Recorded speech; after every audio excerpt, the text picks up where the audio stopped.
This bird wants to soar above the clouds.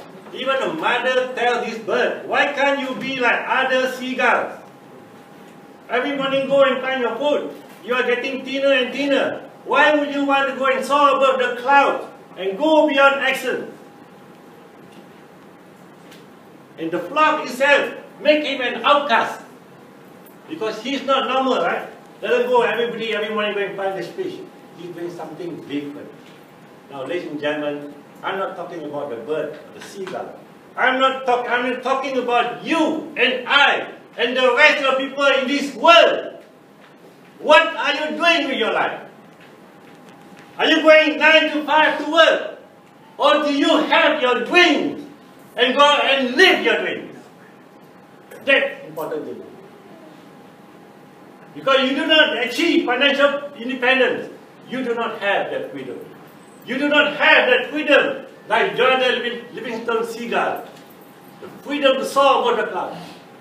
And do you know for a fact that beyond the clouds there is no rain? You know that? For every single problem that you have, you fly above the clouds, but there's no rain. Now, ladies and gentlemen, when I first knew the story of this bird, I took it literally. Okay? That time I was only 20 years old. You know what I did? I went to Singapore and applied to the Singapore Air Force to be an Air Force pilot. That's how stupid I was.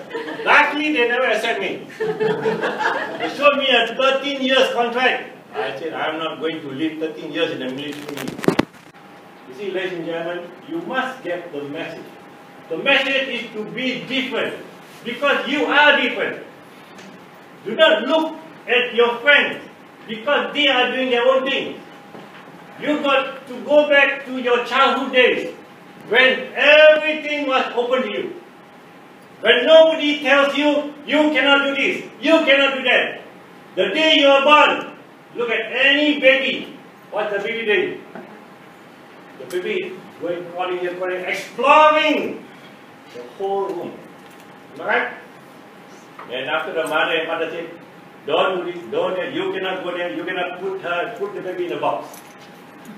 And then now there's that word called, get out of the box. I just take the box away, right?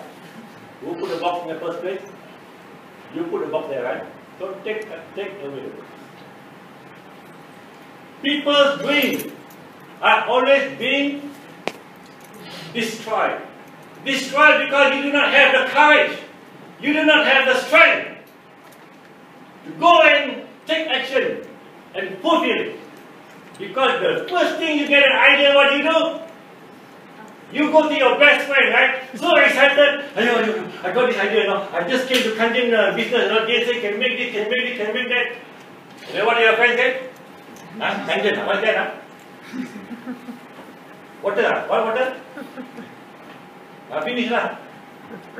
Right? You ask one friend, and then after that ask you how many friends you have in the world? 2. You go to the second miserable friend, you again excited. I just came back from Kangen. They are talking this, I really want to be like Jonathan Livingstone Seagull. You can. Look at your face in the mirror first. By the time you reach the 3rd or 5th person, you do not want to talk about it, right? And your idea died. It died because you did not have the courage to put it into action. That's all it takes. I can tell you, ladies and gentlemen, the Kangen business is global. Right? All over the world. Don't be so greedy. Every Kangen customer must be my customer. Got people think of that. Got it? The Kangen business is global. It is like the ocean. Very big and vast. You can go to the ocean with a teaspoon or a bucket. The ocean doesn't care. It is always there. You just get clear on your dream, what you want to do, and then go for it. I tell you, 1988, my dream was to get married. And I got married. 1989, my dream was to buy my house. And I bought my house. And I renovated. 1 million to build my house. Every dream that I have set down and planned, I have achieved it. And before I met a man, my next dream was to build a bungalow house with a casino in Livingstone Seagull. You can't tell me when I retire, I'll be in and out of the casino. And now my bungalow lot, 20,000 square feet, is still there. My neighbor is Sultan of Selangor. You want to squat on my leg, no problem. Just do one continue and squat. Okay?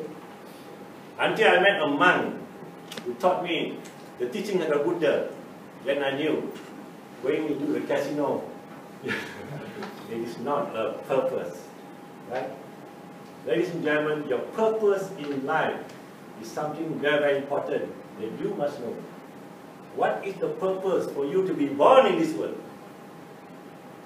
Right? If you know it, then you link it to your dream, and then you will achieve whatever you want.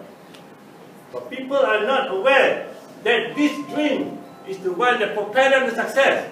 People think it is the job. People think it is the business. People think it is the product. It is not. The Kangen machine is just the vehicle for you to get somewhere. If you do a lot of activity in the Kangen business, you will make the money. But you must know what you want the money for. If you want the money just to have breakfast, lunch, dinner, no need now. No need to also have. Am I right?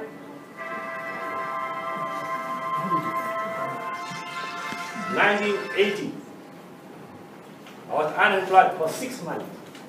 I rented a room, 130 ringgit. And this Indian lady is having a heart problem. I couldn't pay her rental for 6 months. I'm sitting out on the swing outside the house. Every morning, I'm looking at the cars going to work. 5 o'clock, I go out and sing again. I sit down there and look at the cars, people coming back. I was doing that for 6 months.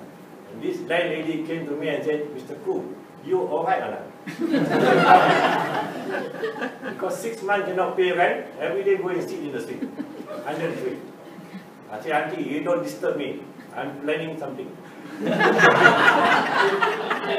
renter never pay 6 months, planning something. Her lungs are 3 oil, what? No money, right? 6 months, only drinking water. At that time, not even drink Kangen water. Tap water only. I realized that I do not want my life to be like the many thousands of people out there going to work in the morning, coming back at 5 p.m., working 8 hours a day. That's what people are doing every day, right? But I realized that there is a choice. You have a choice whether to choose that kind of life or you achieve financial independence and you don't have to work anymore. Today my children ask me, Daddy, actually what are you working at? Never see you work, right? At 207, I can go to New Zealand, I can babysit them, send them to school. My 2 daughters going to New Zealand, Columbia College, they go to school with a bag like going to shopping. That day I say, hey, you're going shopping very soon. I believe all parents would like to do that, right? Babysitting your children, seeing them grow. But you can't do that if you do not achieve financial independence. Right?